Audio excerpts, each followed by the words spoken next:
Welcome to the 3994. Today we are at NCMC. We want to go ahead and thank our sponsors. We have a new one, EL Crawford Construction. We're so grateful for you coming on board. And for today's episode, Hair by Morgan. She is one of our sponsors for this particular episode. We want to thank Greater Than Financial and the Space Between, Gina's Cafe and Catering, Pancakes, Pups and Suds, and of course, NCMC here in Savannah. We're so grateful. So today we are joined by Joe Barbosa, and he is, as you know, the president of the Savannah School Board, but he's also the assistant director of this campus. And so we're going to go ahead and get started. Joe, thanks for being here. Thanks, Jodie. Welcome to campus. I guess I'm coming to your office, so well, thank you for having us. I'm always glad to have people on campus. Well, gosh, I have so many questions, but I want to start off kind of easy. Obviously, for people who don't know you, you obviously are a member of our community and you work really hard on behalf of our community. But how do you usually describe like your roles in Savannah? So that was an easy question to start, Jodie. My roles in Savannah. It depends on the day. It depends on the moment. Things that I do in Savannah. Well, my day-to-day job is assistant director here at the campus, where I'm in charge of admissions and recruitment, student life. I do a little financial aid, and I still teach history at night as well. In the community, just because we're getting ready to host it, youth baseball is going to be here on campus on Monday for coaches meetings. So I'm coaching 2 teams this year. Got an 8U boys machine pitch, and then I get to do a little t-ball too. So It'll be exciting.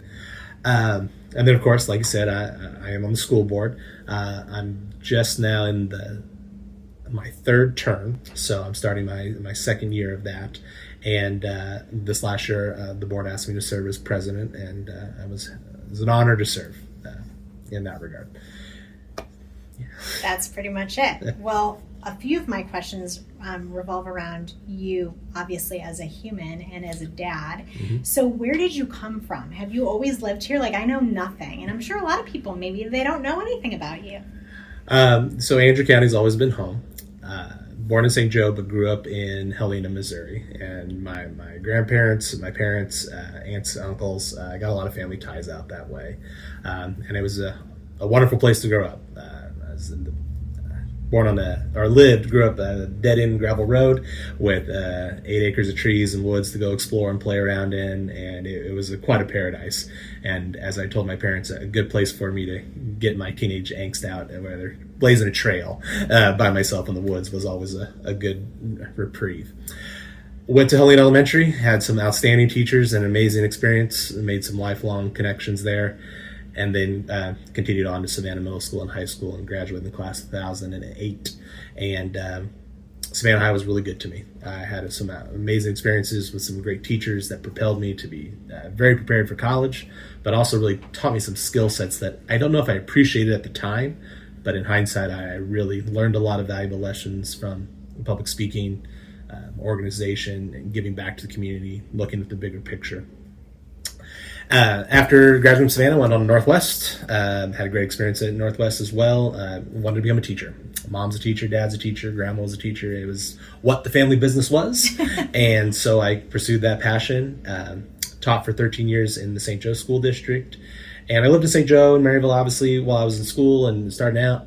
But I knew I wanted to get back here. And was very fortunate enough, after a long time searching, Facebook post popped up and said, hey, there's a house for sale in the Atkins edition. And made a couple phone calls, saw the house, and the rest is history, I guess you could say.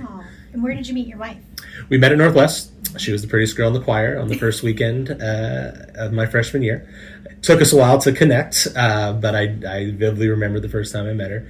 And she's from Omaha. And I said, it will be a challenge to get her to come to a small town, to give up the big city. And of course, she's from a big family. She has 30 first cousins on one side. There's more on the other. They just don't bother counting. And I was like, I'm not going to pull her away from this. But brought her home, took her to the homecoming parade, showed her around town, and she said, yeah, we'll give it a try. And so I find it fascinating that she is sometimes more embedded in this community than I am. There will be times that, hey, who are you talking to? Oh, yeah, that was such and such. You went to high school with her. You should know all these things. Like, yeah, I kind of forgot that, but I'm glad you're here to keep me keep me in line and keep me going. And so she's very involved in our community as well. I love that. And how many kiddos do you have? We have 4. Joseph, Anthony, and Patrick are all at Helena, and then Lucy is 4, and she'll start preschool in the fall. Oh my gosh, busy family. Yes, it is. Busy life. So serving our community in this way, first of all, you're probably one of those kids that we dream of, right? Somebody that goes to Savannah, goes all the way through a Savannah kiddo, and then you come back and serve in this way. But serving on the school board, that isn't always an easy decision. I mean, some of these races can be like hotly contested, and a lot of things come out, right, when you're campaigning. Oh, yeah. Random flyers end up in people's mailboxes. And so tell me about what led you to make that decision to run. Education's a game changer in whatever form. From the simplest thing of learning how to read and to write to the complexities of learning how to program a robot to save a life and create amazing things. As I said, my family's always been in education, and so when I pursued that career path, I said, well, I like history. I'll sit and tell stories all day. Once I started working with people, then I understand the deeper meaning of what education is, about that personal connection, about that being there for somebody. Growing up is hard. I don't care what era, I don't care what community, it is a challenge to be a human being.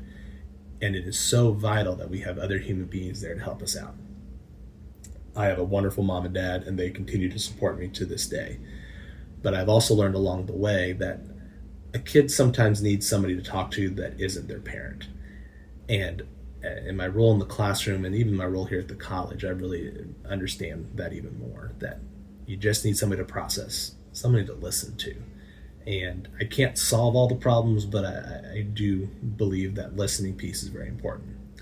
So when it came to considering run for school board, well, there's a lot of challenges facing education today, in whatever facet, but especially in Missouri right now. And I wanted to make sure my kids had a quality experience like I had. So a couple of members of the board had approached me and said, there's an election coming up. We'd appreciate you if you consider running. Talked it over with Katie, and Katie said, you've been wanting to get into politics for a long time. Why don't you give it a try? And I said, I almost talked myself out of it, actually. But she said, give it a try, and so we gave it a go. And went and talked to a lot of Lions clubs, went and talked to a lot of community groups, put yard signs up, picked them out of the ditch once the wind knocked them over, and won my first election. And it was an interesting one for a lot of reasons, because there was some really qualified candidates, some people who really cared about our community. In fact, I was running against Linda Kosminski, and I went to school with her kids. And so that was a little odd to be in that situation as well. But was fortunate enough to be elected by the community. And the next cycle, like you said, got a little interesting. At one point I said, I think I just need to be done. But I had a very powerful moment. I told some people that I've never felt more loved in any other moment I could think of in my life.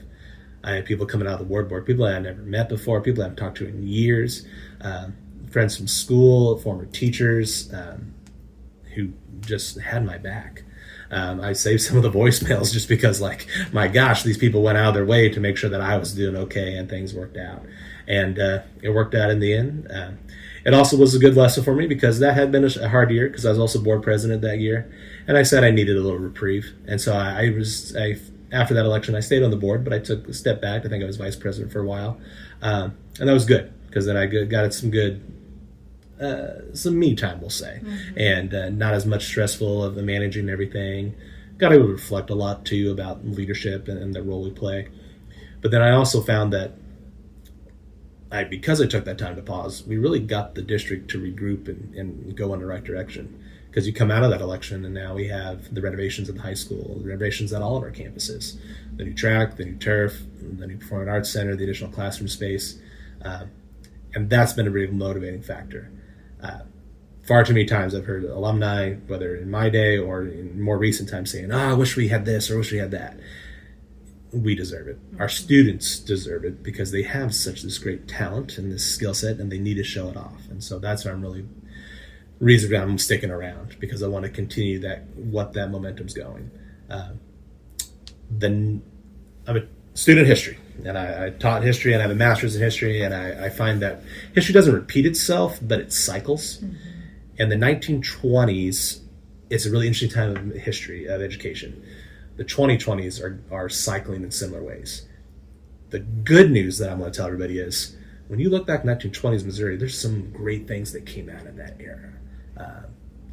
It's going to be challenging, but I really do have some optimism that we can come out in a really unique and stronger place in the future. That's really inspiring and hopeful for you to believe that way. Mm-hmm. And so, we have a school board election. Yep. Election, yeah. We talked about this. Yes. People have stepped up and said, I want to serve, which is a bold statement. What are your thoughts on the candidates who are running? And tell us about why it's not really a race. So, to clarify, the state of Missouri is very focused on keeping school dollars in the classroom. And so we don't always have to have an election if certain elements are met. So if you think back, really, even last year and years prior, there sometimes isn't a school board election in April in Andrew County because the number of candidates equal the number of seats. And if nobody else files to make it a wider race, the state says you can proceed on from there. So this was our big year. We had 3 seats open. We had 3 candidates file, and therefore there will be you won't see a Savannah R3 school district on the ballot this April. It's a little odd. It's unique for sure, because you will see other things. For instance, there'll be a city council election, which I hope everybody gets out and votes. But if you're in the school district, you won't see our name. And I think some of the other school districts in Andrew County are in a similar situation too. So let's first talk about who's stepping off. Rachel Piper finished her term. She's an outstanding member of the community, big advocate for things like swim and the performing arts, member of the Chamber of Commerce, and of course a loan officer on the square. She said she's done her part, and then she's going to step away. Her daughter's also going to go swim in college, so I think she probably wants some more time to go and see that. And then after 9 years, Than Wagers is going to step down. He's going to transition a little bit. Than is going to go and be a candidate for city council. And so he'll still be on the ballot if you're in Savannah for the east side of town. Than's been a big role. He's served as president, vice president. He's served on numerous committees for the schools.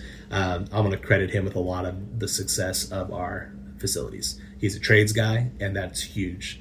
He asked me if I wanted to ready to step back up, and I said, you need to finish this project. One, because you speak the language of the contractor, you speak the language of the guys who are building this. You need to be that advocate that the superintendent can call to bounce ideas off of. We need questions about history, I'll be there for you, but he was the right man for the job. So we wish him the best of luck in his campaign, and he'll be deeply missed.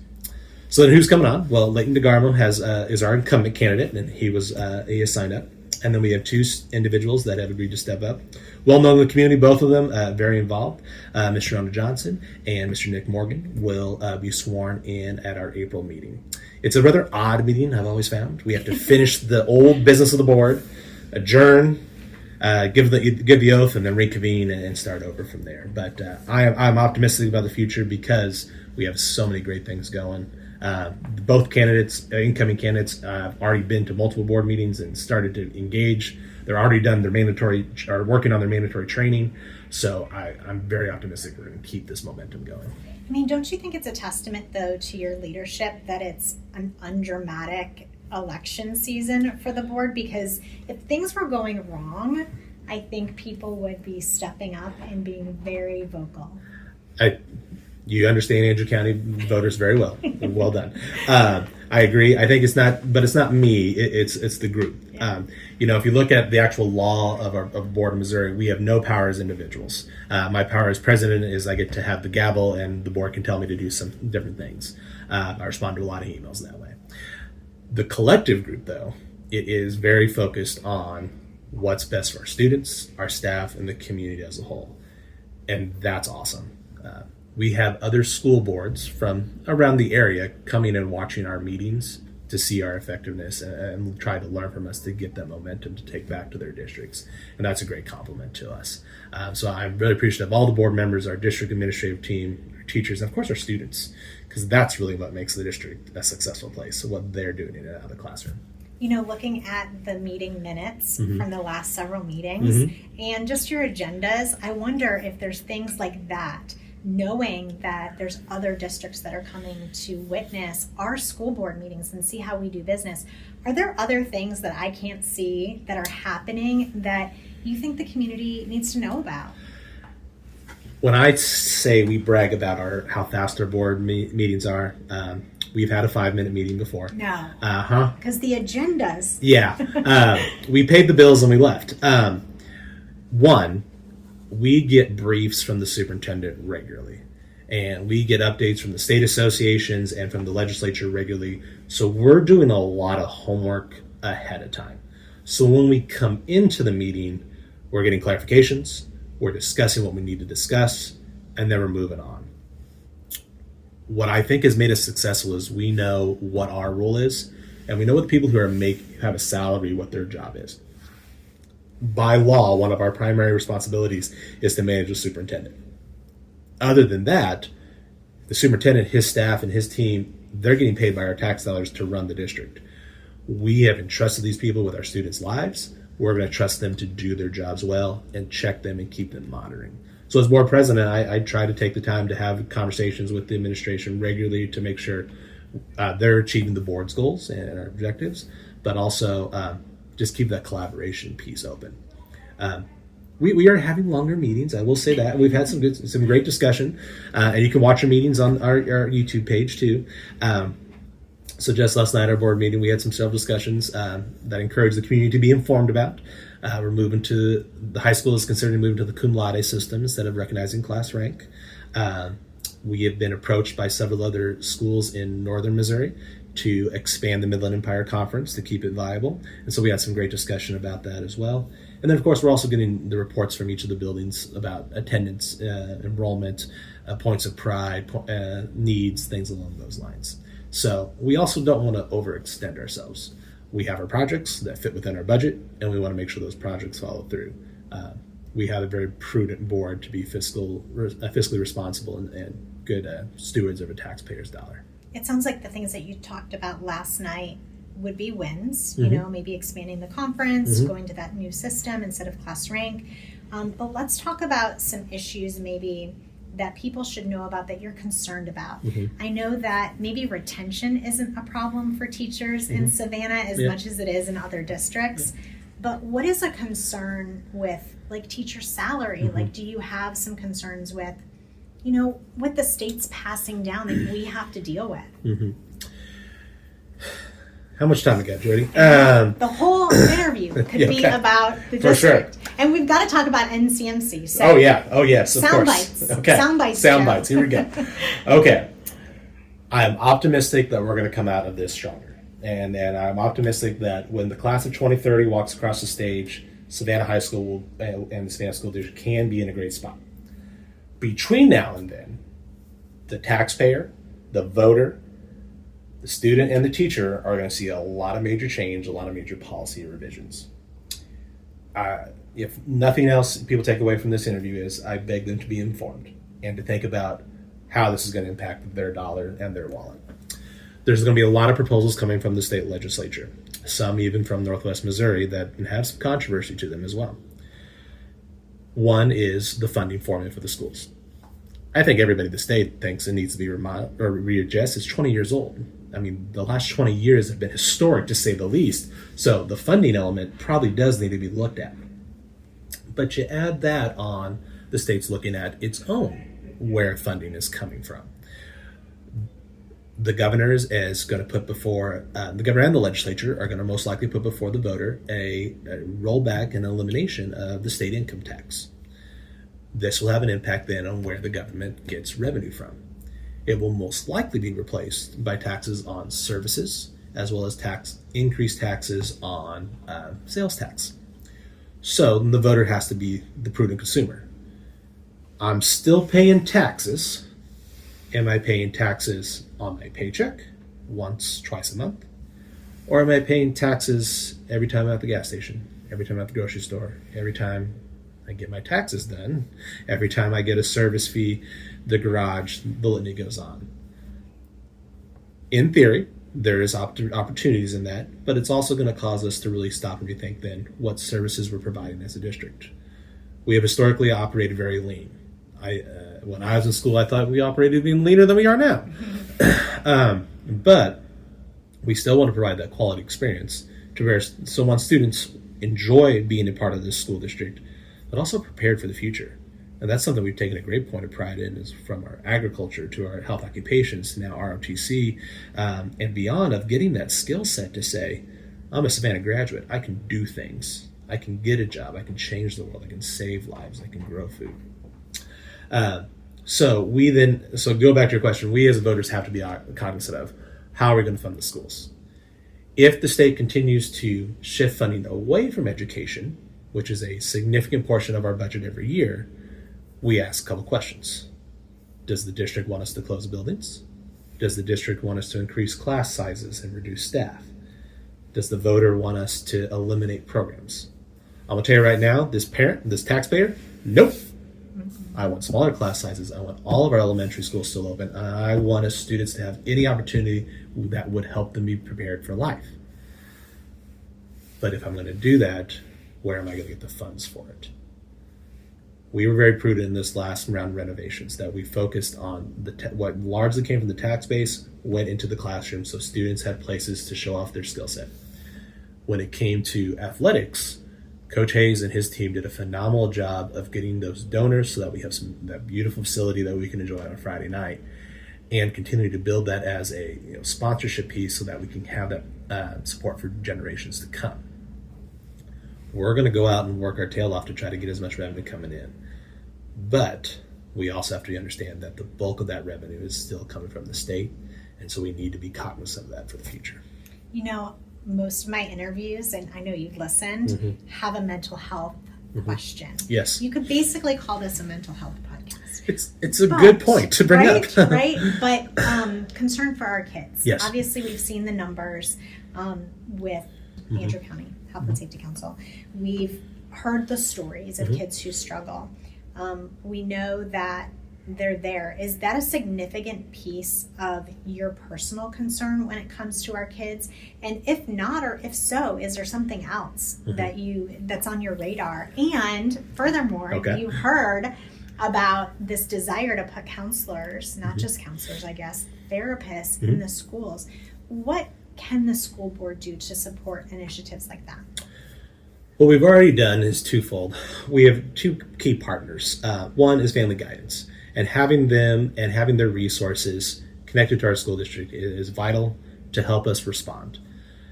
Teachers, counselors, and the people in the buildings that are there, it's that first triage piece, but they have a skill set that is limited when it comes to mental health response. Having family guidance and the resources beyond that will connect our students and families with the resources that can actually lead to some long-term stability. Mental health is just like any other piece of our healthcare. If you have a broken bone, you go to the doctor to get the bone set, but you might need to do some physical therapy afterwards to continue to build up that strength. There's that piece that nobody necessarily sees on the day-to-day, but having those connections help out a lot. Two, to help the counselors with that triage, with that support, we've also gone through with a group called Root Ed that's allowed us to hire another individual that works primarily with students to connect them for life after high school. Is that in career, in industry, a short-term certificate? Is that a full-blown college education? This individual can focus on that, allowing our counselors more time to do that mental health support in the schools and in the classroom. The mental health crisis is far from over. It is something that we are just probably still starting to grapple with, but I am optimistic that the generation that's coming of age, who have seen it and understand it, are going to be more versed in it than our generations were, and two, are probably going to want to invest in it more. So, to talk about North Central Missouri College now, we just launched a new program that's going to help respond to that. We got a grant with our partners at Mosaic to do what's called a community healthcare worker program. This is a cohort that students will go through in 20 weeks. It is designed to give them a skill set somewhere between a school counselor and a social worker to allow them to do a lot of triage, to connect people with resources they need, and also give them some ability to help calm people down and help them work through the immediate need.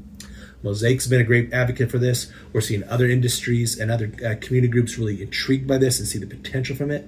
And this is going to allow people to get a career with a 20-week certificate.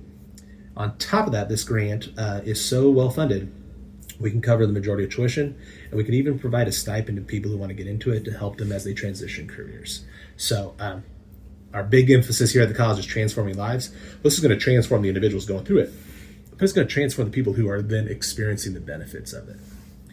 We do think this is also going to be a great stackable credential as well, just to give people some more resources to go out and be successful in the workforce. It's crazy when you and Clarence both talk about this program, how, somebody like me who maybe had a career transition here, thinking 20 weeks, well, heck, that doesn't seem unreasonable. I could even do this. Anyone can do this. And I love that you guys are providing more opportunities to those right here in our community. I think that's so amazing. And I want you to talk a little bit about NCMC and what that means for our baby town and our county. And what that means for residents, because, we can look at the images on the outside, but, they'll see video today of me just walking in, and it's beautiful. And a lot of people don't know what's on the other side of these doors. It is a little bit of a secret, and that's one of the reasons my position exists. So to anybody watching that hasn't been to campus, please call, please reach out. We'd love to show you campus. We'd love to connect you with resources, and it is very unique how we find students the pathway to some of our programs.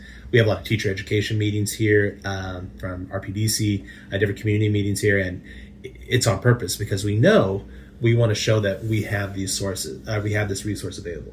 So we have three main areas of focus here at NCMC. First and foremost is the allied health. So those are going to be people going for a licensed practical nurse, going on for their RN, even for what we call associate's degree in nursing. Our radiology tech program is considered one of the best around. In fact, Dr. Green calls it the Harvard of radiology tech because it is so competitive and they have such a high success rate. One of our fastest growing program is Surge Tech. If you like the guts and gore of surgery, this is the place for you. And all those programs have full-blown labs where the students get the hands-on experience. Our last allied health program is sonography. So if you want to work with moms who are expecting, we even moms out there who might need or would like an extra ultrasound, reach out because our students need time to practice. And so we can maybe provide you that resource as well. On the other side is industrial technology. This is, again, going to be some really great trainings. A lot of the programs on this side of the building, the Hageman Center, are designed to be short-term. A semester, even sometimes 80 hours. So 2 weeks, we can get you a welding certificate so you can pass a welding for industry test. That's a game changer. This is for a lot of people that, again, want to make that transition and come and get some new skill set. Altech's been a great sponsor for this because they are desperate need for more welders. And so automatically, just with those programs, the allied health and nursing and welding, we're now creating people who are qualified for the jobs that are in high demand in North Missouri. St. Joe is going to benefit greatly. And when you look at Andrew County, with being a bedroom community, we're training the people who are from our area so they can go have those good industries and hopefully come back home. But this, Dr. Green has also tasked me to really serve our Western service area. So I've been out in every school in Northwest Missouri to try to just spread the word that these things are happening and more is coming. So we're also growing our general education courses. If you have that A+ scholarship out there, students, please come look at us. Moms and dads, if you don't know what the A+ scholarship is, talk to your high school counselors because we can get you the first 2 years of tuition and fees paid for here at North Central Missouri College. Other schools have the A+ scholarship. I won't lie. It's not going to be the bang for the buck, though, as what we can do for you here. In dual credit classes. Yes. I'm about to have a junior, and we're talking about, what makes sense. So you also offer that partnership with Savannah. And because we're in town, it's going to have a great impact. Our students can come and access our tutoring center. We can even set up appointments. You got practice after school. You want to set up an appointment at 7 o'clock to get help with math. Michelle and her team can make that connection work, whether on campus or even online, just to provide you that resource.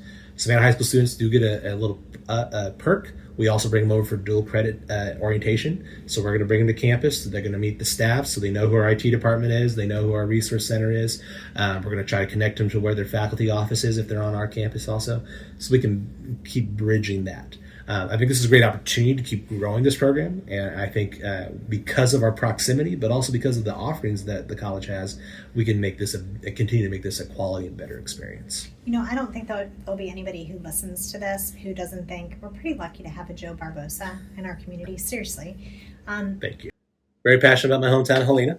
Mom's on the park board. Don't forget about the park opening / fall fest this fall, folks. Come on out, support us.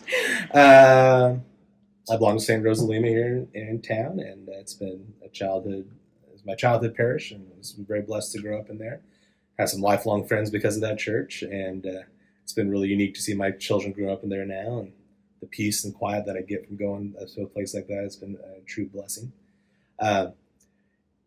One thing that I did think about as I reflected on my time in Savannah, living in Helena, you have a different experience. Anybody who lives in the country, whether it's Fillmore or Amazonia, it's a different experience for those who live in town. And the unique thing that I have now that I'm an adult, moved back home, I meet a lot of people who grew up here, but I didn't know that well. And people have the burden of, oh, it's a small town, everybody knows everybody. And yes, but we're still growing up. Some of the people that I find have the utmost respect for, I could not stand in middle school. But now I look at them with great awe and respect of, my gosh, you're good fathers and mothers, and you're so devoted to our community.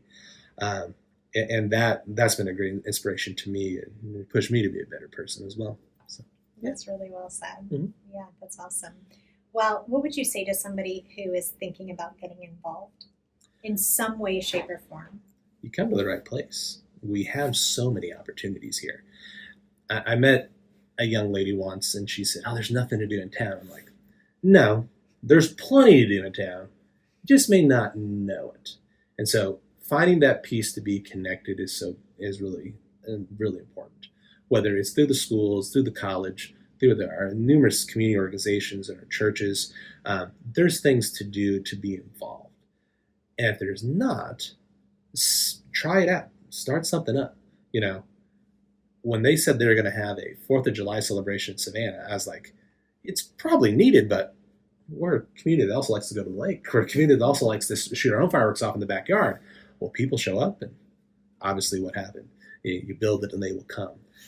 So we're at a point in our history of Savannah that generations from now, they're going to look back on the 2020s and say, what was going on? Mm-hmm. And there's people giving it a chance, people trying, people investing, people wanting to build that community. And if you can embrace that and get a part of that, in whatever way, you're going to have a great experience here. Okay, so you know that this is a Leadership Savannah project, yes, the mm-hmm. podcast, mm-hmm. and you are the newest cohort, the newest class here. With the Lee O'Brien as well. Yeah, which I made him do. It's amazing. I know it's amazing, but what would you say to other people who have been asked to do Leadership Savannah and who have put it off year after year like I did myself? Well, I did too. It was just illogical. Or just the timing, I was like, really? Being gone that much? Oh, yes. Well, and that was my Sunday school teacher. So she has been telling me what to do since 2nd grade. Hi, Mom. Anyway, take a chance. It is worth it. Because, again, some of these people I've known for a very long time, but now I got to know them in a totally different light, in their professional role, now that they're established with families or at different points in their life. It's been very fascinating. I mean, I'm just thinking about our group right now. You know, people I knew from my kids' stuff, and now I get to know them better. But also, one of the cohort members, she was my substitute teacher in middle school, and now I'm getting to know her as a peer, and that's been really interesting to see. You know, I'm growing up, but also that we have this generational connection to have in our community. It's pretty powerful. So if you get the chance, take advantage of it. It is well worth it.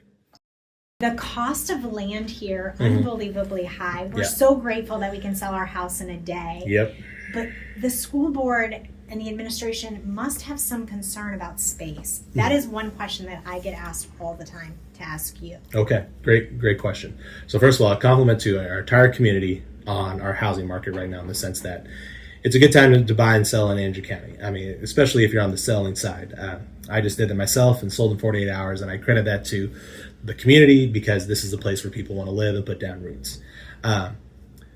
In terms of enrollment, we stay relatively steady historically.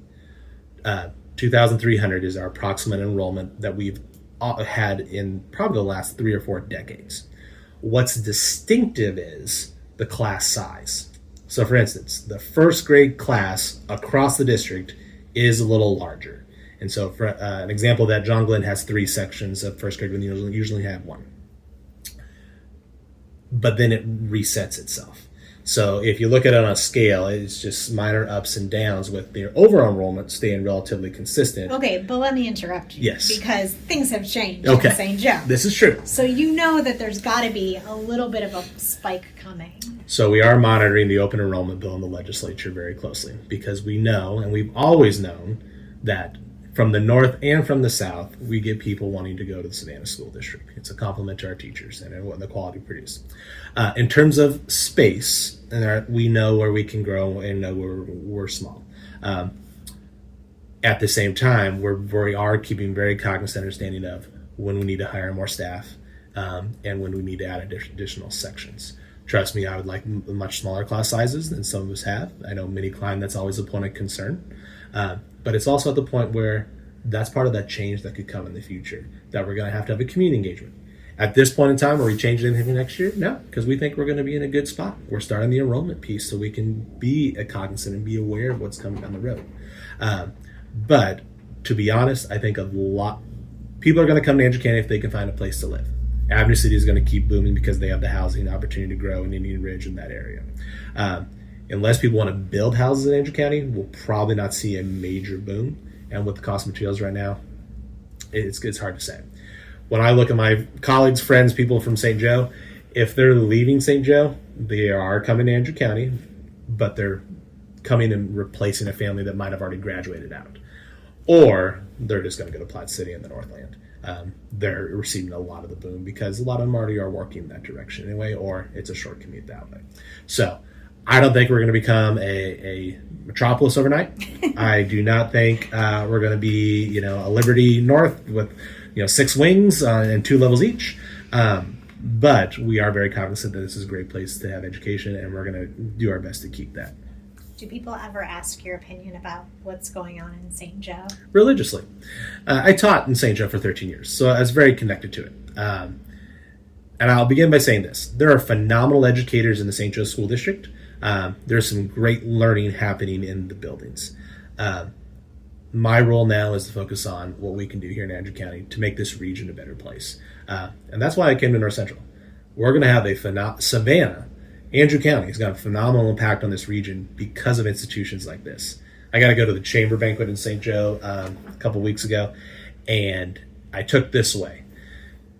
The reason this banquet was so successful is because so many members of the Chamber, so many leaders in the Chamber, are Andrew County folks.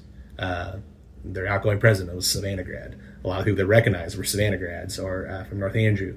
And I said, Andrew County is in the position right now where Nottaway County is shrinking, Buchanan County is shrinking, the rural counties are really struggling. We're going to grow, and if we take advantage of that in the appropriate way, not exploiting, but being that regional leader, there's no reason that we cannot continue that mentality that we're the pride of Northwest Missouri. And they're going to look to us to say, what's Savannah doing? How can we do what they're doing? Okay, so when you are ready to move into a more political arena, maybe like step it up to state rep or something, not that I could train you, but the soundbite situation, we can work on that. Thanks for boosting my ego. I'm good for now. Well, I'm just saying, we can work on the soundbite issue. That's what I do in my private time, right? For sure. I train people to be able to do that. But you did a good job today. Well, thank you, ma'am. Thank you. Savannah High School speech and debate. Yeah, I know. I'm encouraging the kids to head that way because For sure. these are skills that you can take with you for a lifetime. Exactly. Well, Joe, thanks for being with us today. Well, thank you, Jodie. I appreciate all that you do for our community. Thank you.